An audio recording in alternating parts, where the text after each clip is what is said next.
Epic drop.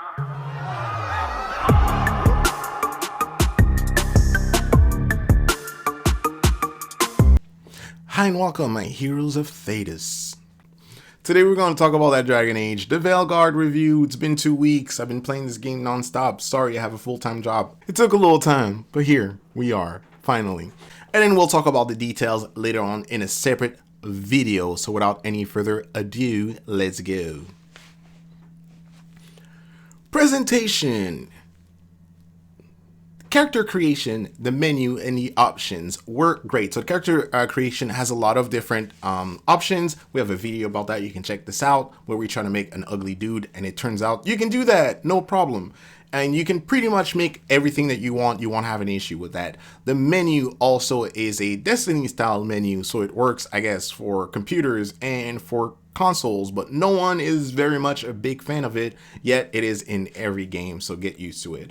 Options are pretty cool. They have pretty much every option that you expect from a big AAA game, so such as different varying difficulty option as well as different accessibility options.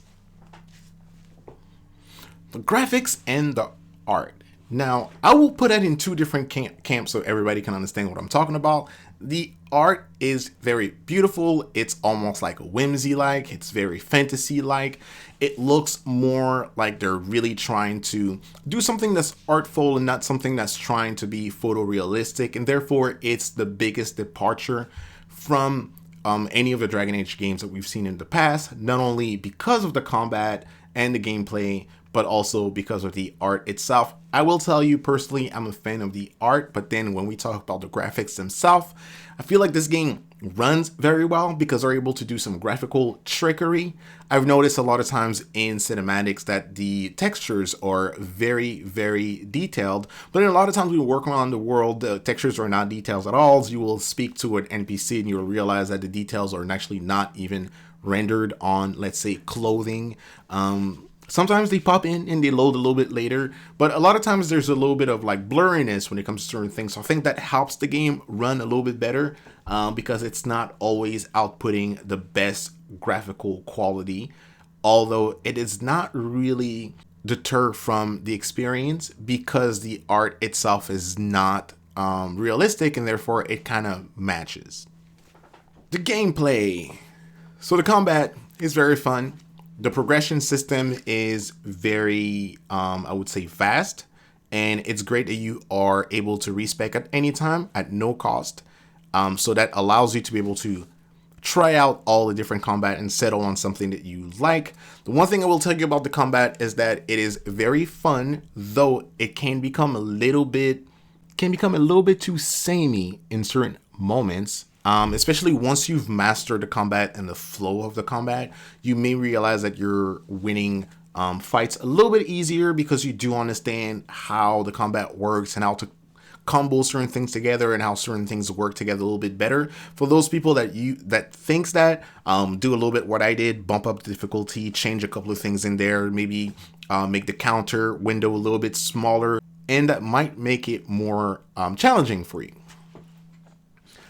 The systems. Now, I'm of three minds, not two, three minds when it comes to the systems. There's some RPG elements that I like in there. Like I said, I like the progression system.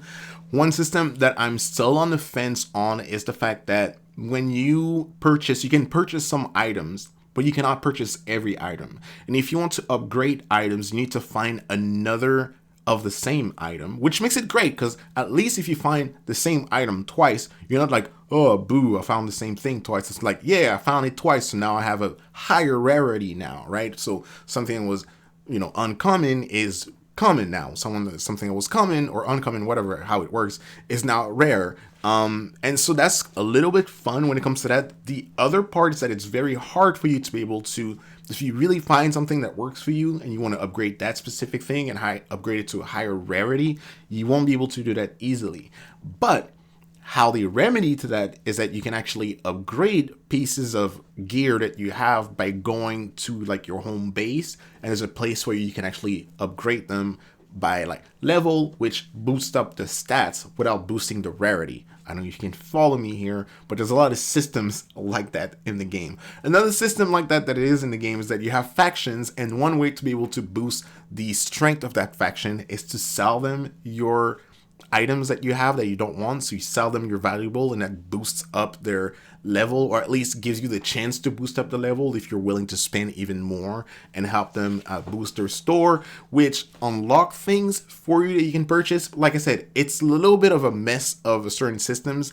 It's not that they don't work, it's not that they work great. They leave you a little bit in the middle, kind of leaving wanting. If you are an RPG fan, you might find that those are a little bit too streamlined, and they don't really give you a lot to bite on when it comes to like meaty systems for like RPG nerds like I am sometimes, that really love meaty systems. But I'm also someone that also likes accessible things sometimes. So yeah, it is very much accessible. So if it's your first RPG, I don't think you would have too much of an issue with this one. Level design.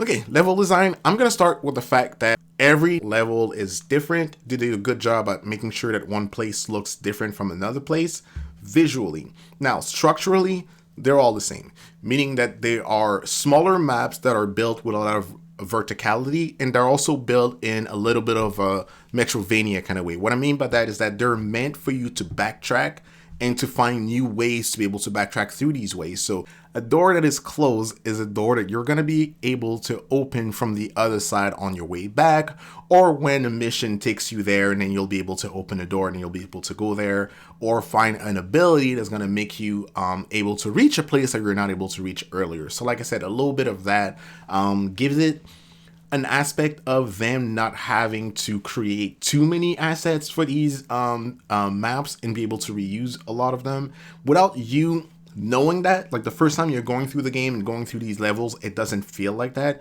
It's only once you've been there a couple of times, like I did, and you do a lot of companion quests and side quests, and you realize that, oh my god, we are treading the same grounds again and again and again. So that's that about level design. Once again, the level design, they're very different.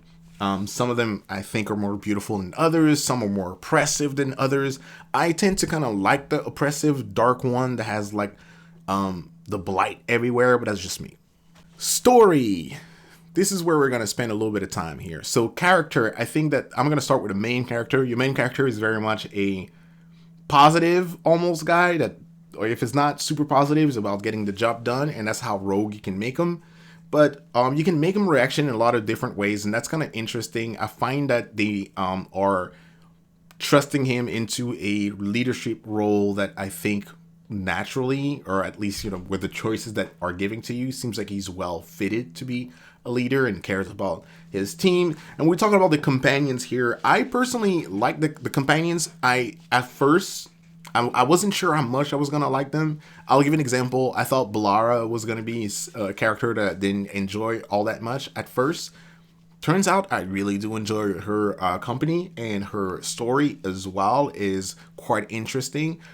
There is some characters, like often, they're less standout. Actually, I gotta say there's one character that's probably one of the worst characters that I've seen in any BioWare story so far.